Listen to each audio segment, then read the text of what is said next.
Vamos agradecer a Jesus, Maria, Mãe Santíssima, Dr. Bezerra, toda a espiritualidade de amor e luz que acompanha exames, o ideal médico espírita, aproveitando essa oração inicial para vibrar com muito amor por todos os organizadores do MEDNESP, do Congresso Médico Espírita que vai acontecer no ano que vem, vibrar pelo ideal médico espírita que nasceu do coração de Jesus, foi concretizado aqui na Terra pela doutora Marlene, autora do livro que estamos estudando.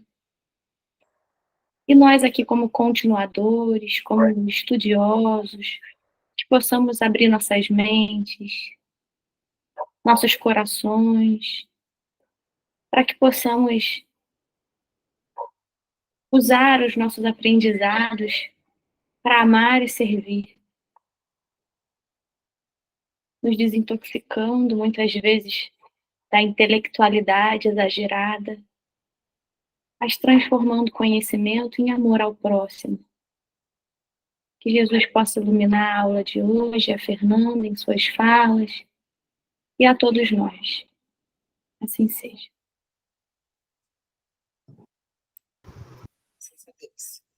Que assim seja. Boa noite a todos. Abraço aqui de Portugal, de Lisboa. Boa noite a todos. Fica à vontade, Fernanda. Tá certo, obrigada, gente. Eu agradeço o convite do pessoal para que possa passar por aqui e conversar um pouco, né? Eu sei que em Lisboa já deve ser bem tarde, né? Então, obrigada também pela presença. Bárbara, nós temos alguém presente com dificuldade auditiva e ou visual?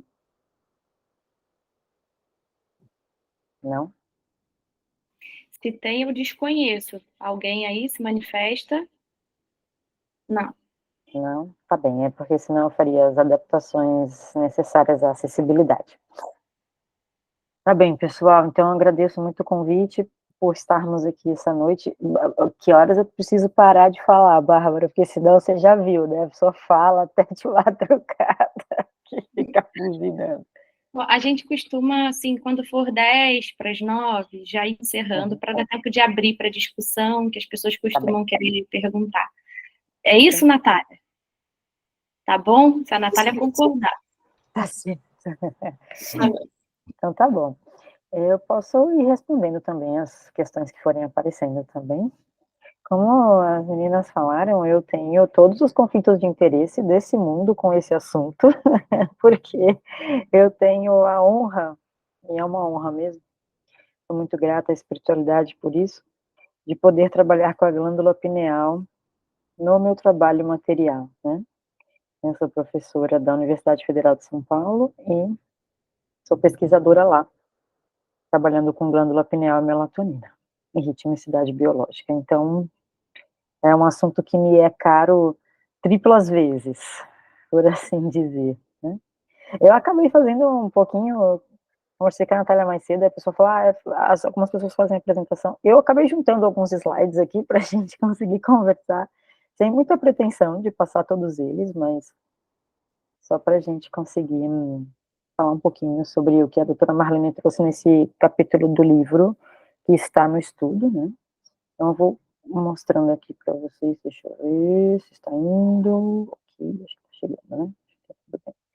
Então, eventualmente eu não vou vê-los, mas, por favor, fiquem à vontade para abrir o microfone, ou mesmo colocar as manifestações no chat, aí eu peço para as meninas me ajudarem, caso alguma manifestação seja pelo chat, tá bem? Então, vamos lá, gente. Esse aqui é o capítulo 28, né? O livro da doutora Marlene, que a gente agradece por todo o trabalho diligente e exaustivamente dedicado, né, ao ideal médico espírita, aproveitando para estender nossas melhores vibrações ao MEDNESP, como a Bárbara já comentou na nossa prece. Então, hoje, para a gente falar de pineal, eu trouxe algumas poucas evidências científicas aqui, para a gente entrar um pouco mais no que a espiritualidade traz, que é o que a doutora Marlene também dá foco, né, no texto, apesar dela também mencionar questões fisiológicas, por assim dizer, da glândula, né? Então, a glândula está aqui na pontinha dessa seta, né? Ela tem um formato de pinha, e é até por isso que o nome dela é pineal atualmente, né? Mais anteriormente, ela era chamada de epífise, é uma nomenclatura mais antiga, anatômica, e depois de uma das revisões, normalmente fazem revisões, né, na nomenclatura anatômica, e numa dessas a glândula recebeu o nome de pineal. Na verdade, já era conhecida assim também em outras épocas. Eu não sei se alguém abriu o microfone. Quiser falar, pode falar. Tá bom, gente? Tá tudo bem. Essa localização aqui da pineal é muito especial, porque ela está exatamente no centro geométrico do nosso sistema nervoso central. Não importa o tamanho da nossa cabeça, não importa nosso gênero, não importa onde nós nascemos, não importa a nossa ascendência, a nossa glândula pineal está no centro geométrico do nosso sistema nervoso central, portanto, num lugar mais protegido, né, que poderia estar no nosso corpo. E ela tem uma relação muito importante com regiões aqui que são fundamentais. Então, para quem não está familiarizado com esse desenho, aqui nós temos uma parte do nosso encéfalo, né, não é um desenho, né, é uma foto de uma peça anatômica. Aqui nós estamos com uma parte do nosso encéfalo, e a outra parte, que é a direita, aqui na frente ficariam os olhos, né, essa aqui seria a frente, e aqui seria nosso pescoço, aqui seria a parte de trás. Então, nós estamos olhando mais ou menos de lado, né, para um sistema nervoso humano, sendo que toda essa parte que vocês estão vendo aqui, cortical, existe uma igual a essa aqui do lado direito. Pode falar. Essa é uma mensagem no chat. Ah, tá bem. Que foi retirada aqui para que a gente pudesse ver, né, o que está aqui dentro, e que a gente pudesse ver aqui a glândula pineal na sua localização anatômica. Então, o que a gente está vendo aqui, na verdade, é o que nós temos dentro da nossa caixa craniana, aqui na nossa cabeça. E aí, olhando para essa localização da glândula, é muito importante pensar, considerar que além dela estar num lugar central, portanto, bastante protegido, ela também se localiza aqui bem pertinho dessa reentrância que está escura na imagem, que é a reentrância para uma região lá embaixo no sistema nervoso, que é muito importante para a regulação de funções básicas do nosso corpo, né? Que é a região hipotalâmica, que a gente não vai entrar em muitos detalhes, mas para nós entendermos que essa localização é fundamental para todo o papel que a glândula tem na nossa saúde física.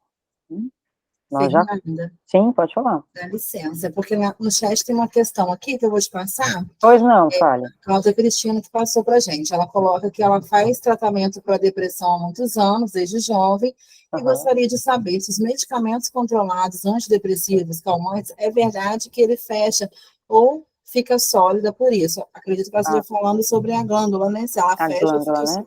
Tá, vamos falar sobre isso. Mas me lembre se eu não mencionar, tá bem? Mas vamos falar sobre isso já já. Ó, a figura que está aqui é um desenho, aqui sim é um desenho, né?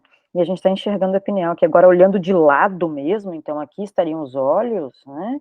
E aqui a nuca dessa pessoa, e aí olhando está aqui a glândula, né? Essa aqui seria a reentrância, que aqui na figura está aí escuro, né? Nossa colega mencionou a questão do fechar, talvez esteja falando de uma manifestação em relação a uma possível alteração morfológica da glândula. Se for isso, eu já vou falar contigo.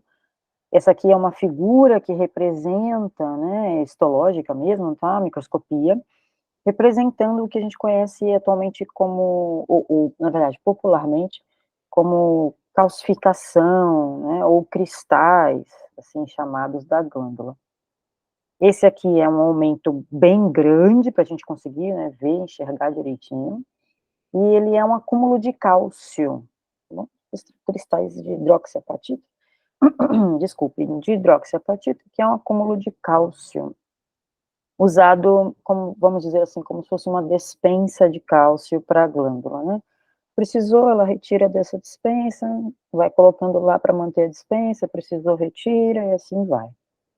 Então, estes, assim chamados cristais, ou cálculos, ou calcificações, até onde a gente pode entender, e até a doutora Marlene traz isso no livro, né, está presente de maneira inespecífica na população, né? Nós temos a presença registrada de cristais ou aglomerados de compostos de cálcio na população humana, que é a que nós estamos tratando aqui, desde recém-nascidos até os mais velhos, né? Podendo flutuar, inclusive, na mesma pessoa ao longo dos anos, a depender de quando nós fazemos o exame de imagem, né? Muitas vezes pegamos uma foto da despensa cheia, aspas, né? Outras vezes pegamos uma foto da despensa vazia, aspas. E assim a nossa glândula vai trabalhando com esse que parece ser um estoque maleável de cálcio, pelo menos até agora, são o que as evidências apontam. Com relação aos remédios, aos medicamentos que a colega mencionou para tratamento de, por exemplo, depressão, a depender da classe dos medicamentos, o que se sabe na literatura atualmente é que eles podem interferir com a produção pineal de melatonina. A melatonina a gente ainda não falou aqui, mas é o principal hormônio da glândula, né? E a sua síntese pode ser alterada por algumas das medicações usadas para o tratamento de depressão, por exemplo. Então, não sei se isso atende a pergunta da colega, mas se não, por favor, pode detalhar um pouco mais, tá bem?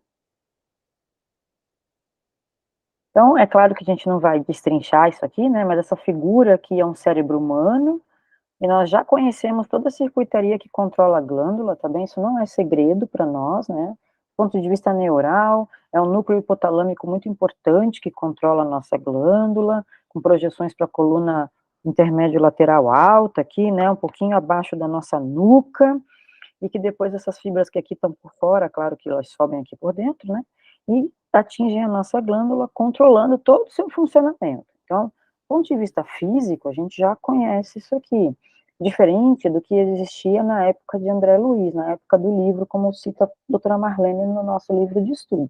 Na época de Missionários da Luz, a gente não tinha essas informações.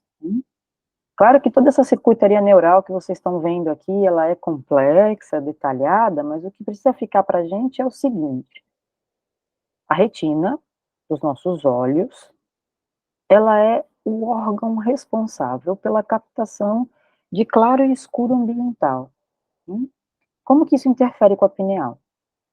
Durante o dia é claro, tem luminosidade, né? Todo esse eixo aqui está inibido.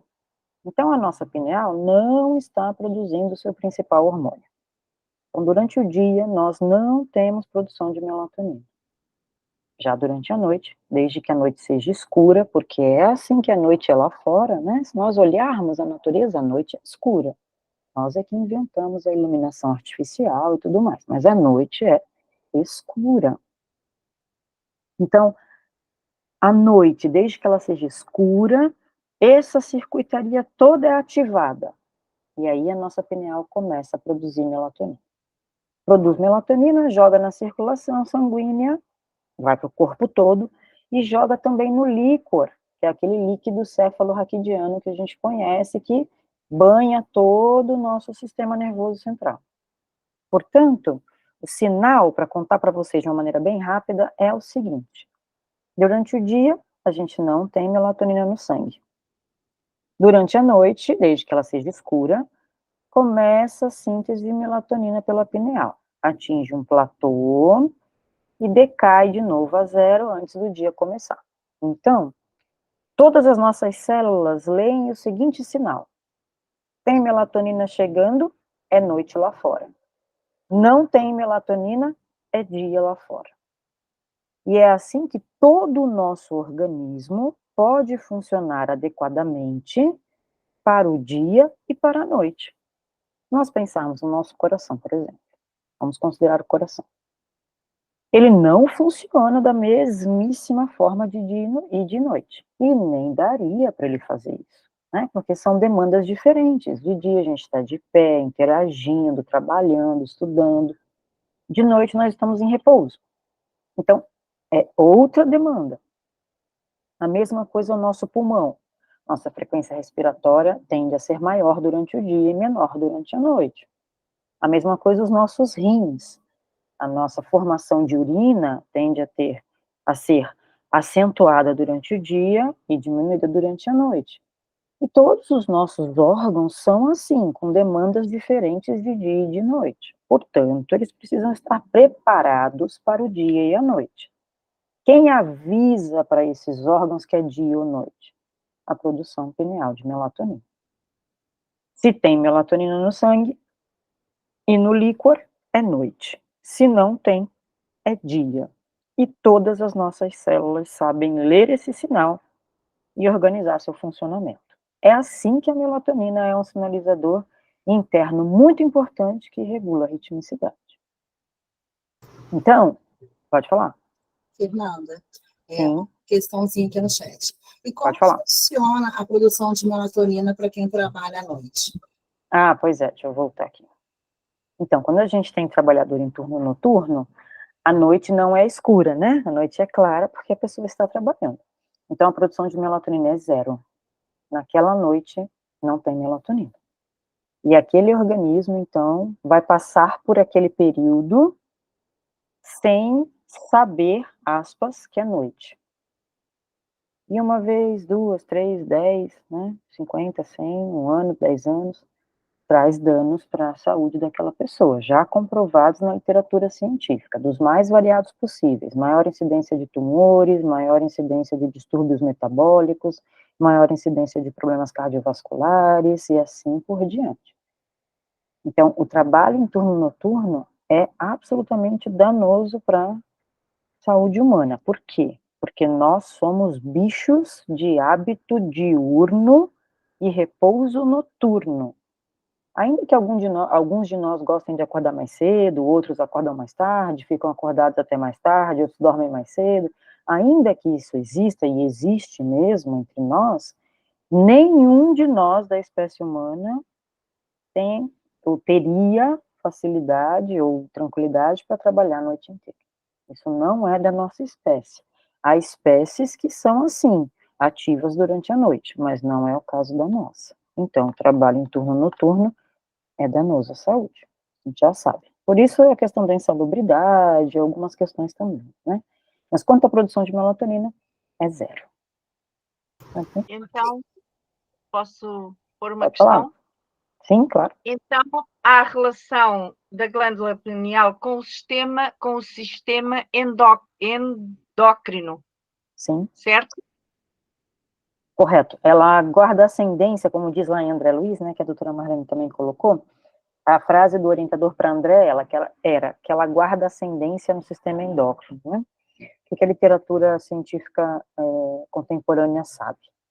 A produção pineal de melatonina mantém as glândulas outras do organismo funcionando adequadamente ao longo das 24 horas. Por exemplo, a produção de insulina pelo pâncreas precisa se dar majoritariamente durante o dia, na nossa espécie, e minoritariamente durante a noite. Né? Falando da insulina, mas poderíamos falar de muitos outros hormônios. Quando você não tem melatonina presente, isso tende a entrar em desequilíbrio. E às vezes você pode ter uma produção de insulina aumentada durante a noite, que é contraproducente, por exemplo, para a nossa saúde. O mesmo acontece com as glândulas do sistema reprodutor e assim vai. Certo? Ainda tem duas questõezinhas aqui sobre a melatonina. O pessoal também Pode falar. Se a luz vermelha no quarto de dormir não altera a produção de melatonina, e a outra é sobre o deficiente visual, como que fica nessa questão da produção de melatonina. Vamos lá, luz vermelha. O melhor dos universos é sem luz, tá bem? Esse é o melhor dos universos. Mas a gente entende que há necessidade de luz de conforto, muitas vezes, né? E tá tudo bem em relação a isso. Então, se você precisar de uma luz como essa, branca não, amarela não, azul não, verde não. Se você puder escolher, é laranja, numa tonalidade muito fraquinha. Se não for a laranja, a vermelha, tudo bem, mas numa tonalidade bem fraquinha. Então, certamente por volta de 10, 15 lux, ou watts, como a gente chama, né? Não mais que isso. Tá bem? Deficientes visuais. dois casos, né? Se a deficiência visual for pré-supraquiasmático, que é esse núcleo que está aqui, ou seja, dano no trato retino-hipotalâmico ou dano nas duas retinas, perda de ambos olhos, ou perda bilateral retiniana, ou dano por tumor ou que o valha no trato retino-hipotalâmico, esse paciente é cego visual, não processa imagem, não vê imagem, não consegue perceber claro e escuro, nem imagem, nem claro e escuro, e essa glândula pineal também é cega, né, aspas. Então, ela continua produzindo melatonina com um ciclo de aproximadamente 24 horas, mas que está desconectado do claro e escuro ambiental. Então, para esse paciente, você precisa sincronizá-lo ao claro e escuro ambiental com pistas outras que não a da luz, da presença e ausência de luz, né? Que é o caso, por exemplo, de você marcar a rotina desse paciente, com até aviso mesmo, olha, está anoitecendo, agora está começando a escurecer, olha, está amanhecendo, caso ele, né, acorde antes do amanhecer, está amanhecendo, vai começar a nascer o sol, momento de atividade, com os barulhos, com as pistas sociais outras. E para muitos desses deficientes visuais, a melatonina administrada farmacologicamente é um sincronizador. Outra situação de deficiência visual, quando há alteração ou dano aqui no córtex occipital, que é o córtex de processamento da imagem, né? Às vezes trauma por acidente, danos aqui no córtex occipital. Nesse caso, esse paciente não processa imagem visual, então ele é cego visual, mas normalmente, se os olhos estiverem intactos e o trato também, ele processa a luminosidade, consegue perceber que tem luz ou que não tem luz, mas não consegue ver, não consegue processar a imagem, né? Então, tudo aqui está funcionando. A relógio está funcionando, a informação de luz e escuridão está chegando e a pineal dele produz melatonina atrelada ao claro escuro ambiental. Ou seja, melatonina durante a noite escura e sem melatonina durante o claro. Para esse deficiente visual, não há problemas em sincronização. Tá bem? Então, vamos lá. E é claro que para isso a melatonina tem uma série de efeitos, né, gente? Uma série de efeitos. Protege o gastrointestinal, nosso estômago, nosso intestino, promove a consolidação da memória, ajusta o nível da pressão arterial ao longo das 24 horas. A gente comentou que a pressão arterial não é igual ao longo das 24 horas e nem pode ser, né? Senão, ou nós não dormiríamos ou nós não acordaríamos, né? Temporiza o sono, claro que sim, né? Organiza o sono na nossa espécie é de noite, período grande de sono é durante a noite, não durante o dia, e assim por diante. Com o objetivo de quê? Com o objetivo de ser um organizador biológico. Melatonina, produzida pela nossa glândula pineal, atinge todas as células do nosso organismo, marcando, enquanto está presente, que é noite lá fora, enquanto está ausente, que é dia lá fora. E as nossas células sabem perfeitamente o que precisam fazer para responder às demandas do dia e da noite. Então, um resumo bem rápido sobre fisiologia da melatonina e da pineal, né?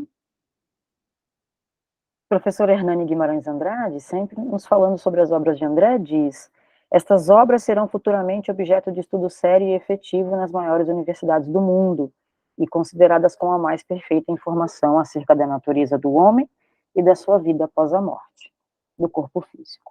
Ou seja, estamos nós aqui para nos debruçar sobre essas obras e podermos estudá-las com detalhe, para que possamos entender melhor e lidar melhor também com o nosso organismo físico, que é nosso instrumento de evolução. Então, para citarmos duas obras, a glândula pineal não é citada nas obras básicas da doutrina, e nem poderia mesmo ser, né? Naquela época isso nem era mencionado, né, no momento de codificação das obras básicas. Então, nós temos André Luiz nos trazendo algumas informações em mais do que uma obra. A obra que mais traz informações sobre isso é Missionários da Luz, e a seguinte é A Evolução em Dois Mundos.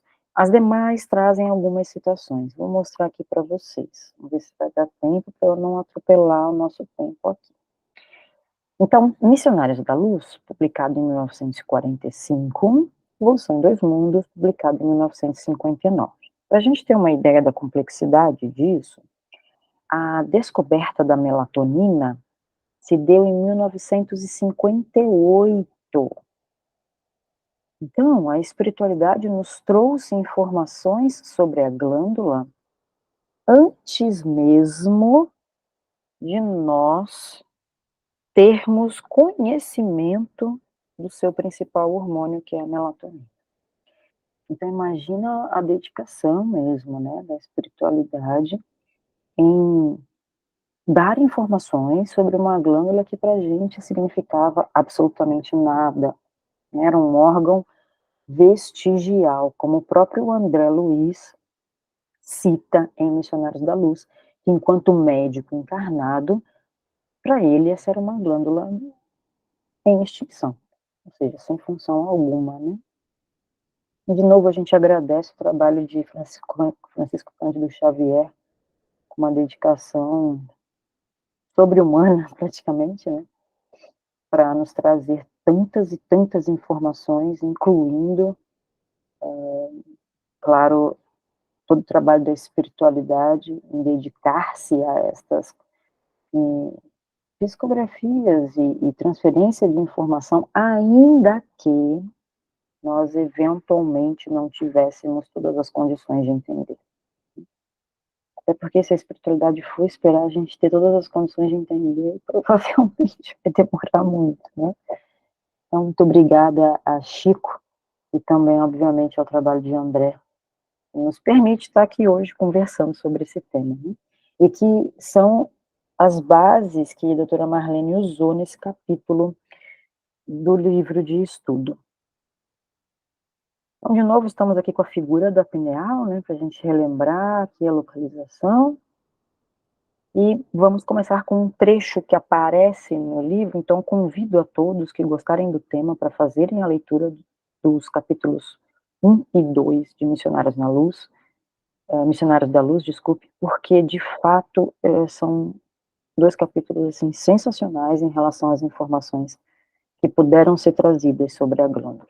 Então, olhando para essa sentença, tem a glândula pineal é um fulcro energético de sensações sutis para a tradução e seleção dos estados mentais diversos nos mecanismos da reflexão e do pensamento, da meditação e do discernimento, prenunciando as operações da mediunidade, consciente ou inconsciente.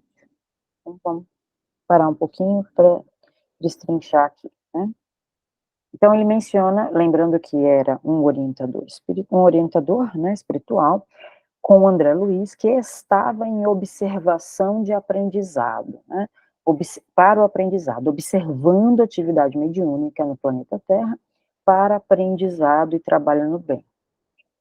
E ele ficou absurdizado ao olhar, né, um médium em trabalho mediúnico, e quando ele olhou, teve a sua visão facilitada, com certeza, ele observou uma atividade intensa na glândula, que para ele não era nada, não era um órgão que não servia para nada, digamos assim. Então, o orientador reparou, né, esse espanto e foi explicar para André o que estava acontecendo ali. E mencionou que a glândula é um centro energético de sensações sutis, que lida com a tradução e a escolha, a seleção dos nossos estados mentais mais diversos. Desde mecanismos de refletir sobre alguma coisa, de pensar sobre alguma coisa, de meditar sobre alguma coisa, de discernir sobre alguma coisa. Todos esses mecanismos, explicava o instrutor, passam por esse fulcro energético que é a glândula pineal. E claro que esses mecanismos todos prenunciam, estão na base das operações da mediunidade, consciente ou inconsciente, ou seja, a nossa capacidade de entrar em contato com outras individualidades para tantas e tantas realizações, né? Essa frase continua, inclusive, com o seguinte trecho: pronunciando as operações da mediunidade consciente ou inconsciente para as grandes criações da ciência, da religião, da cultura e da arte, na jornada ascensional para Deus. Ou seja, os nossos processos mediúnicos são para nós grandes pontes para a nossa evolução. Muitas vezes a gente entende isso um pouco diferente, né? Às vezes acha que é uma missão, ou às vezes acha até que é uma tarefa difícil, enfim. Ou que a gente está sempre para ajudar o outro, né? Claro que isso tudo faz parte da tarefa mediúnica, né? O auxílio e tudo mais. Mas, bem na verdade, no frigir dos ovos, a comunicação mediúnica lá nos primórdios, se a gente for ler em Evolução em Dois Mundos, está bem claro lá, que a palavra veio com a responsabilidade, né? A nossa capacidade de entrar em contato com outra individualidade, seja encarnada ou desencarnada, abre para nós, a partir de então, possibilidades infinitas de evolução. E as operações da mediunidade são isso na sua base. Porque é através delas que a gente impulsiona as grandes criações da ciência, da religião, da cultura e da arte na nossa jornada evolutiva para Deus, que é a perfeição que nos cabe.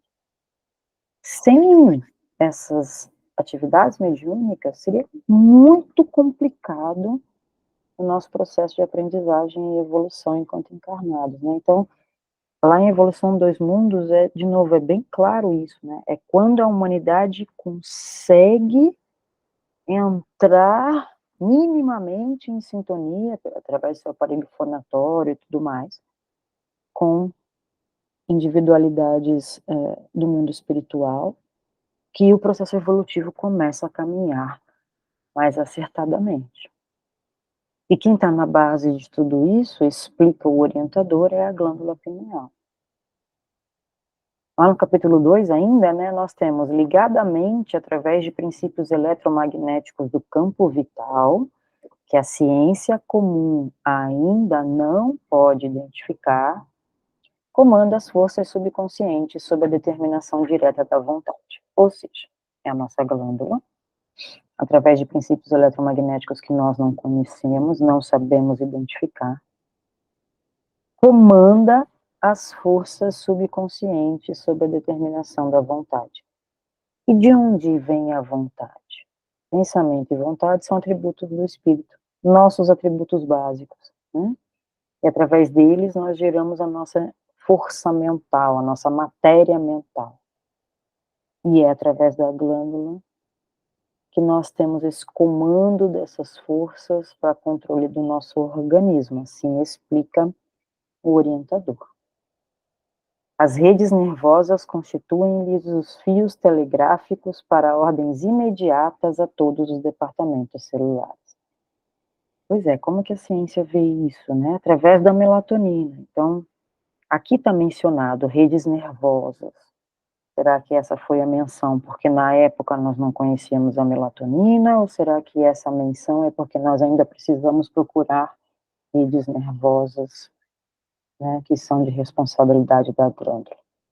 Por enquanto, o que a gente pode ver é que a melatonina realmente é um hormônio que é lido por todas as células do nosso organismo. Todas as células do nosso organismo respondem ao sinal da melatonina, sem exceção. Segue o instrutor. A glândula é um manancial criador dos mais importantes. Suas atribuições são extensas e fundamentais. Manancial criador. É uma glândula controladora do mundo emotivo. Simples assim, né? Controladora do mundo emotivo. Ponto final. Então, quer dizer, uma glândula, um órgão que lida com pensamento, vontade, matéria mental, e que do ponto de vista físico produz um hormônio que interage com todas as células do nosso corpo, garantindo saúde.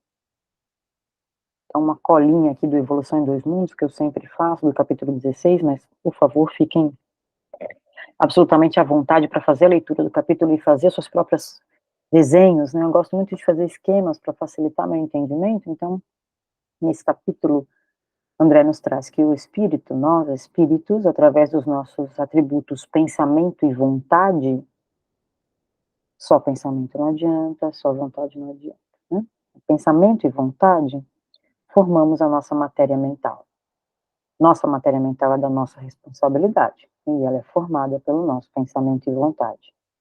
Essa matéria mental formada por nós interfere diretamente com o centro coronário, um dos centros de força que está lá no perispírito.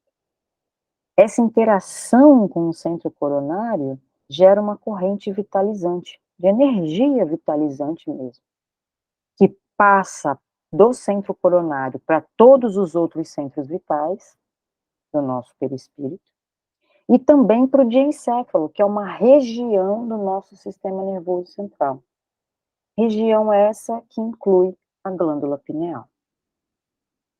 Através do diencéfalo no corpo físico é que nós conseguimos, então, comunicar com plexos e glândulas, plexos nervosos e glândulas, portanto, controlando todo o nosso organismo, mantendo, então, o nosso corpo físico em funcionamento. Então, claro que numa explicação bem rápida e resumida, nós, espíritos, através do nosso pensamento e vontade, criamos matéria mental. Como é que a gente interfere com o nosso corpo físico? Como é que a gente controla o nosso corpo físico? Essa matéria mental interfere diretamente com o centro coronário, primeiro centro de força no perispírito, gerando uma corrente vitalizante, que pode ser benéfica, a depender do nosso pensamento e vontade, ou menos benéfica, a depender do nosso pensamento e vontade. O orar e vigiar nunca foi em vão, né? Essa corrente vitalizante não só mantém o circuito fechado entre todos os centros de força, como também interage com o diencéfalo no corpo físico. E é a partir daí, onde também está a glândula pineal, que nós controlamos plexos e glândulas e damos saúde, ou não, depender da corrente vitalizante que estamos gerando, no nosso corpo físico. E é assim que a gente consegue a manifestação da nossa individualidade. É assim que eu consigo me expressar através do meu corpo físico, usando-o como instrumento.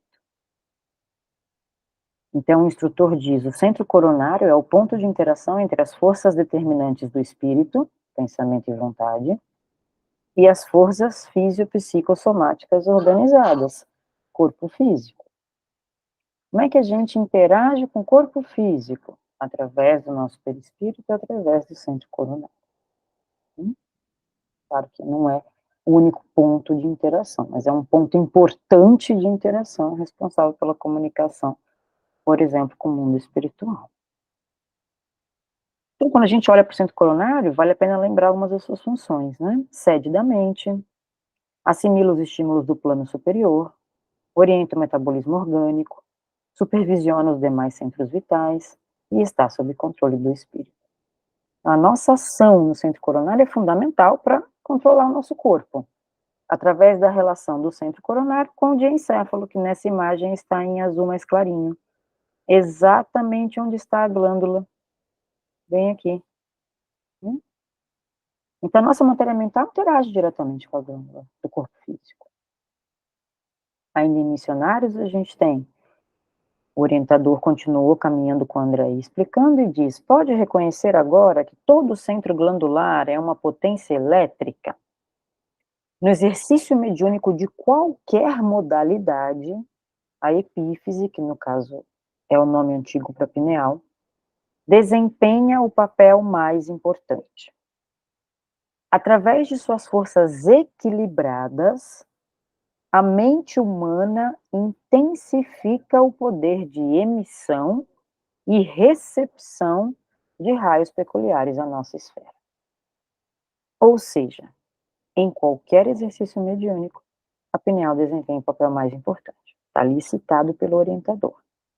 Como faz isso? As forças equilibradas permitem que a nossa mente, a mente humana, aumente, intensifique o poder de relacionar-se com raios peculiares à esfera espiritual, ou seja, com emanações peculiares à esfera espiritual.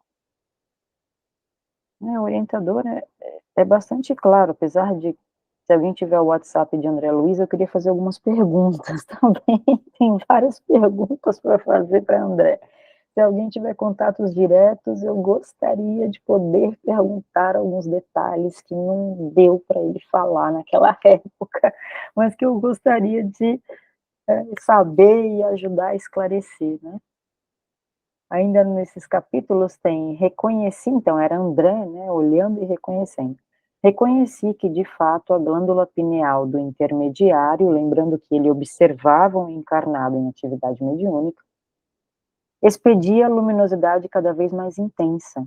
A glândula minúscula transformara-se em núcleo radiante, e em derredor seus raios formavam lótus de pétalas sublimes. Que coisa bonita que deve ser, né?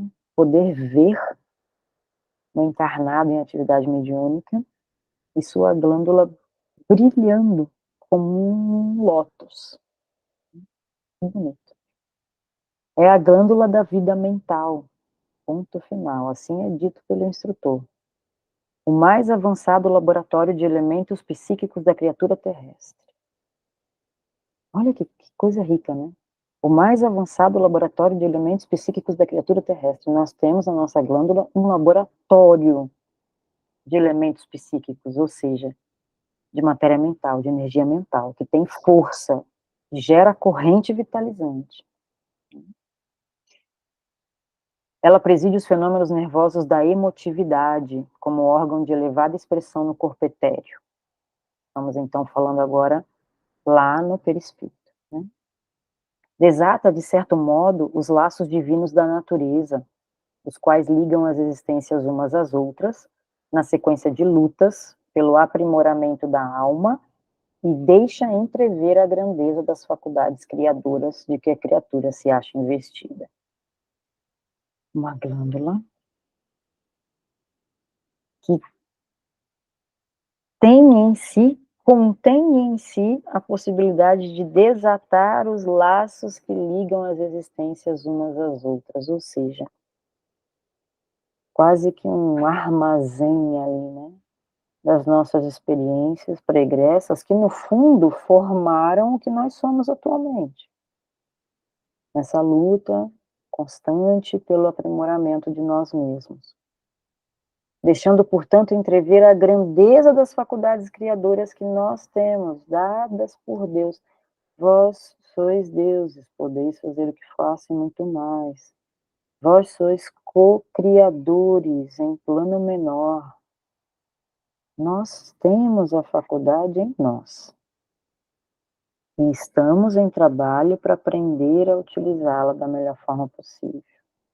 E essas experiências que nos marcam, que nos formam, estão em nós, são expressas por nós, e tendo a glândula como órgão de elevada expressão, para lidar com isso, né? A glândula pineal segrega hormônios psíquicos, e estas aspas são originais do texto, ou unidades força que vão atuar de maneira positiva nas energias geradoras. O que será que são os hormônios psíquicos ou unidades força que ficaram entre aspas naquela época, né? Será que é a melatonina? Será que eles estão falando de outras coisas que nós ainda não conhecemos? Analisemos a epífise como glândula da vida espiritual do homem. Ponto final também. Glândula da vida espiritual.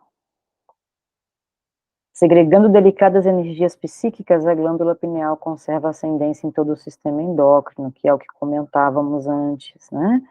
E isso a literatura científica já mostra com certa profundidade.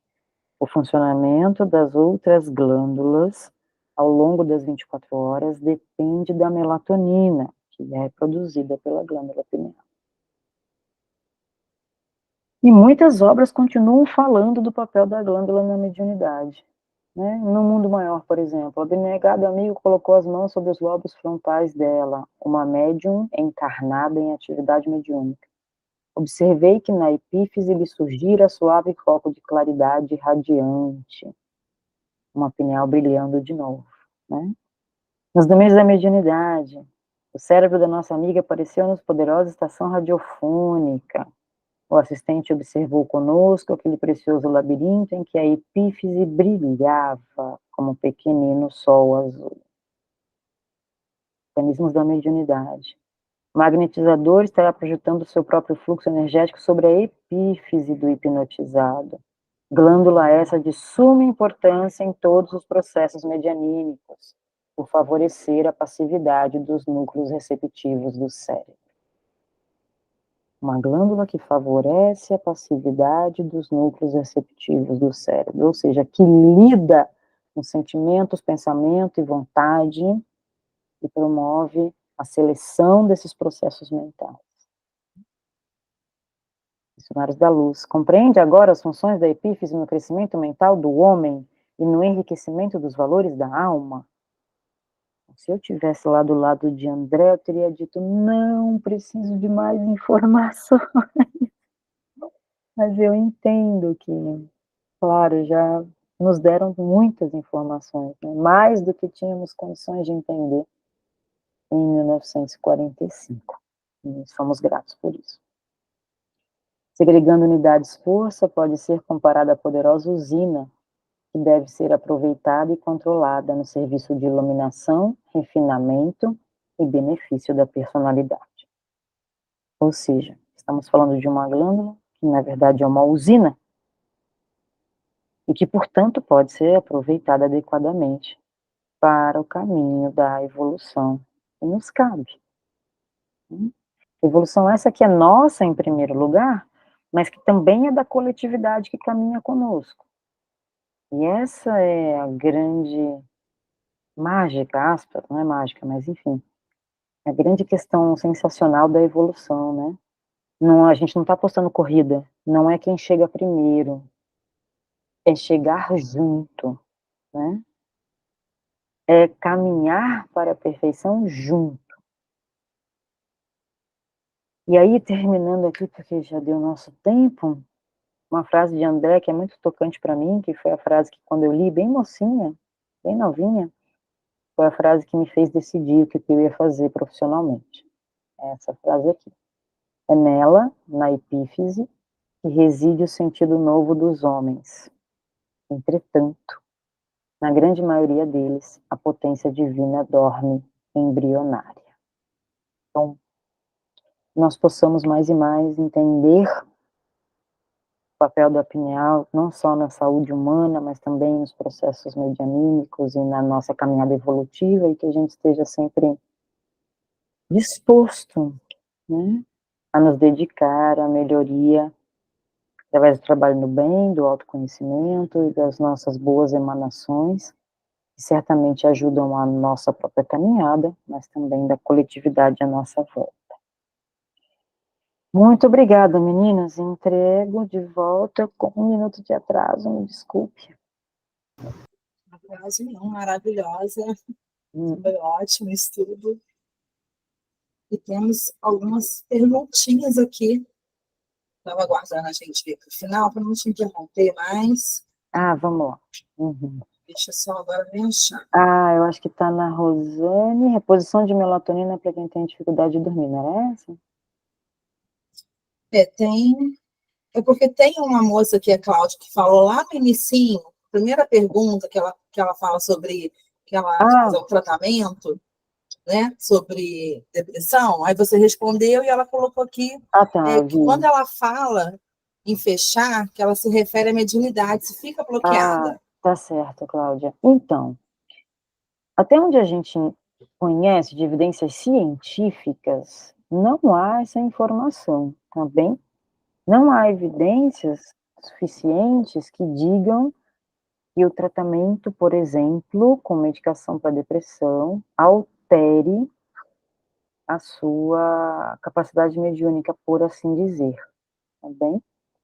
Ok. O que a gente sabe é sobre a síntese de melatonina. Mas também são pesquisas a serem feitas, tá certo? Né? Porque não se pesquisa, não se, até onde eu conheço pelo menos, né? Nós não temos muitas pesquisas nessa área. Por exemplo, atividade mediúnica em pessoas com depressão, porque muitas vezes também essas pessoas estão em atendimento no centro, né? muitas vezes estão em atendimento, então algumas dessas vezes não estão na atividade mediúnica em si, apesar de nós, como ouvimos de Kardec, sermos todos médios em termos nas nossas próprias capacidades de interação mediúnica, né? Vamos lá. Acho que é a reposição, né, de melatonina? Isso aí, para quem tem dificuldade de dormir, né? Vamos lá. Rosane, a reposição de melatonina, ela pode ser feita, deve ser feita sob orientação médica exclusivamente, tá bem? Infelizmente, a Anvisa liberou a comercialização de melatonina de maneira indiscriminada, do meu ponto de vista, e considerando isso suplemento alimentar. Melatonina é hormônio, e hormônio não é suplemento alimentar, nem nunca vai ser, né? Então, tanto quanto insulina, progesterona, testosterona, o que você quiser pensar, T3, T4, hormônio do crescimento, tudo isso é hormônio, né? E para todos esses a gente precisa de prescrição médica, o mesmo deve acontecer com melatonina. Então, ele pode beneficiar pacientes que têm insônia? Pode, mas depende se a insônia é responsiva à melatonina, portanto, depende da causa dela. Para todos os pacientes que têm dificuldade de dormir, a melatonina vai funcionar? Não. E se ela não for usada adequadamente, você terá problemas do mau uso. Por exemplo, tomar doses muito altas de melatonina pode fazer com que você mantenha a melatonina no sangue durante o dia. E aí suas células vão pensar que é noite, quando na verdade já é dia. Você quer acordar, quer sair, quer levantar, quer trabalhar, quer interagir, quer estudar. E o seu organismo está pronto para a noite, porque ainda tem melatonina circulando. Então, esse é só um dos exemplos, né, de tomar melatonina sem acompanhamento médico. É inadequado, tá bem? Ah, tem uma outra aqui da Márcia, assim, em algum momento da vida o organismo pode parar de produzir melatonina. Márcia, com o envelhecimento, e é natural do processo, tá bem?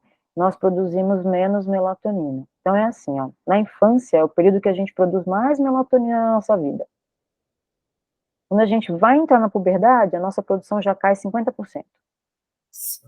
Faz parte do processo, tá bem?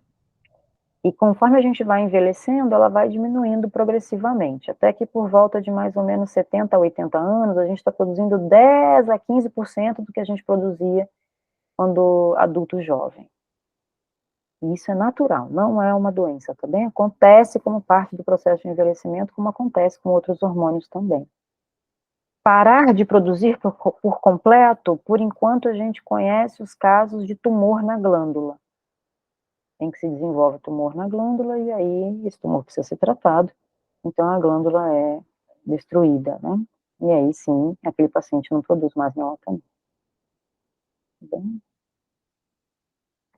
a Suzy diz da cegueira, né? Onde a pessoa não consegue saber se é noite ou dia, ok, no caso da cegueira pré-quiasmática, vive em escuridão e não receberá melatonina por toda a sua vida. Na verdade, ele produz a melatonina dele mesmo, tá bom, Suzy? O problema, digamos assim, é que ele não está atrelado ao claro-escuro ambiental. Então, ele está em livre curso, né? Suponha que o período dele, período endógeno, todos nós temos um período endógeno, que é o tempo que a gente leva para fechar um ciclo diário, né? Não é de 24 horas sempre, tá bem? 24 horas, a gente tá todo mundo controlado pelo claro-escuro aproximadamente a 24 horas, né? Mas não é 24 horas o tempo inteiro. Então, vamos supor que o período endógeno desse paciente fosse 25 horas, tá bem? Então, hoje ele deita para dormir às 8 da noite, por exemplo. Amanhã ele vai deitar para dormir às 9, que é 25 horas o período dele, né? Se fosse 24, ele dormiria às 8 de novo, mas é 25 horas, ele dorme às 9. No outro dia, às 10 da noite. No outro dia, às 11. No outro dia, meia-noite. No outro dia, 1 da manhã. E vai ter dia que ele vai deitar para dormir 2 da tarde, achando que é noite. E é porque ele não está produzindo melatonina? Não, ele está produzindo. Mas ele está produzindo melatonina desregulada em relação ao claro-escuro ambiental. Então, ele receber melatonina exógena ajuda a sincronizar a sua saúde. Tá? E se ele não recebe melatonina, ele vai continuar em livre curso, muitas vezes. E precisa de outras pistas ambientais, e às vezes essas não são suficientes. Então, pode ser que ele queira ficar acordado de noite, mas por quê? Porque para ele não é noite ainda, né? Esses seriam alguns dos problemas, tá bom? Não sei se eu perdi alguma pergunta, gente, mas por favor, me ajudem aí. Tinha alguém com a mão levantada? Tinha sim. Alguém quer fazer uma pergunta? Pois não, Tereza. pois não. Me apresentar um pouco, né? Eu também era professora, já estou aposentada da Universidade Federal. Ih, que ótimo! E, é, e eu, durante muito tempo, eu fui kardecista, né? Uhum, E, em determinado momento, eu entrei na Umbanda e uhum, sou médium de efeitos físicos, né? ok, E uhum, é muito interessante, assim, há 12 anos atrás, eu descobri o Dr. Sérgio Filipe de Oliveira e a Penial, uhum, através de um médico homeopata que falou para mim, tudo bem, a Umbanda, tudo bem, mas você tem que continuar estudando. E desde ok, então eu venho nessa curiosidade. Aí eu queria só fazer um paralelo com a Umbanda e o que você fala, né? Porque dentro dos nossos rituais internos, uhum, nós trabalhamos o que a gente chama de ori, o tempo inteiro, uhum, sim, né? A lavagem do ori, a harmonização do ori, é o isso aí, médium precisa dessa harmonização que a gente chama de ori, mas na é isso, verdade é a glândula pineal, né? é isso, Então, usamos banhos, né? é Ervas, isso, né? A tal que a gente chama de deitada, né? A deitada uhum, acontece à noite, que a gente isso, precisa fazer essa harmonização e deitar, e ela acontece à noite, né? isso, Vira-se à noite nesse ritual, mesmo para harmonizar. E é tão engraçado isso, porque existe uma mística na Umbanda, os rituais são internos, né? E sim, não é uma coisa codificada, né? Como sim, acontece de outra forma, né? Mas a relação que se tem de tudo que está nos livros, né, de André sim, Luiz e ah, etc., você pode fazer um paralelo com o que com a gente. certeza. Os ritos das religiões de matrizes africanas, que eu sou também apaixonada, eu gosto muito mesmo, de verdade, tipo, protege seu ori, e eu digo, protege mesmo. Não deixe E isso, que coloque a mão no seu ori, né? não deixe que bote a mão. Isso, assim, vem desde do Egito Antigo, né? A gente está falando de coisas do tipo de 5.000, 6.000 anos antes de Cristo, né? A discussão, o conhecimento, a reflexão sobre a glândula não é de agora, né? A glândula já está representada no olho de Horus, por exemplo, em uma série de símbolos de culturas ancestrais, né? Uhum. Cada uma com sua interpretação, claro, com a sua, né, com o seu olhar para aquilo, que está tudo bem, faz parte da nossa formação cultural, está tudo certo, né? Isso é muito enriquecedor, mais a mais e mais, né, para o que a glândula pode representar para a Uhum. gente. Estamos caminhando. Obrigada. Maravilha, gente. Então, para a gente poder ir caminhando, né, para o nosso encerramento, que é o nosso horário, gostaria de ver com a Valéria se ela pode vir finalizar para a gente, agradecer mais uma vez, Fernanda, foi maravilhoso. Trouxe muito esclarecimento, às vezes a gente olhando nas imagens, uma glândula que parece ser tão pequenininha, mas tem uma grandeza enorme que a gente não faz nem noção, né? Muito bom, a espiritualidade é maravilhosa. Eu que agradeço, gente, a oportunidade. Muito obrigada. Então, Valéria, se você estiver por aí, será que você pode finalizar com a gente? A sua prece, por favor? Sim, Obrigada. sim. Esse momento tão especial, vamos agradecer a Deus por tudo que foi esclarecido e pedir para a espiritualidade continuar inspirando essas pessoas que buscam estudar, buscam saber mais sobre tudo o que acontece dentro do nosso corpo, principalmente no nosso cérebro. Sabe, é gratidão às pessoas e aos espíritos de luz. Nesse momento que eu sinto isso. E espero que todos também consigam atingir esse entendimento dessa gratidão, né, por esse momento tão lindo que foi. Obrigado, Fernanda. Obrigado, e continue estudando para nos passar mais sabedoria, mais esclarecimento. Obrigada a todos vocês, obrigada a todos os organizadores. Peço proteção para todos. Amém. Obrigada, Valéria. Que lindo, gente. Fernanda, obrigada. Gente, obrigada a todo mundo, viu? É essa conexão que a gente faz, que faz valer a pena chegar no final do dia cansado e falar, hoje tem estudo, vamos lá. A gente prepara com muito carinho o cronograma de estudo até o final do ano, para ter pessoas como a Fernanda aqui com a gente, e é muito bom. Muito obrigada, de verdade, a cada um. Fernanda, obrigada, viu? Eu que agradeço, gente, a oportunidade de estar com vocês. É sempre muito bom. Muito obrigada. Até a próxima. Gente. Até a próxima. Até a próxima. Boa noite. Boa Tchau. noite. Tchau.